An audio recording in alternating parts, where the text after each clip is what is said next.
When you begin to rejoice in the compassion of God as his most precious attribute, when you begin to see the grace of God as that which is most beautiful to you, then you will be compelled by that grace and become a generous person. You'll become a compassionate person. You'll become a gracious person. You ever heard the saying that when two people really love each other, they begin to look like one another, or they begin to do things that the other person does? Like, for example, when Audra and I first got married, Audra will sometimes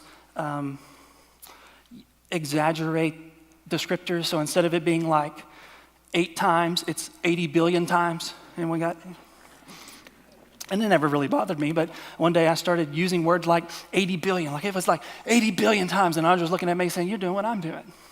And Audra does stuff that I do now. I'm not going to tell you because it'll make her mad from the stage, but she does some of the things I do now. Why? Because I've become beautiful to her. And she's become beautiful to me, and you begin to imitate that which is beautiful to you. So when the grace of God becomes beautiful to you, you're compelled by it. When his compassion becomes his most gracious attribute to you, then and only then will you become a gracious person and a generous person and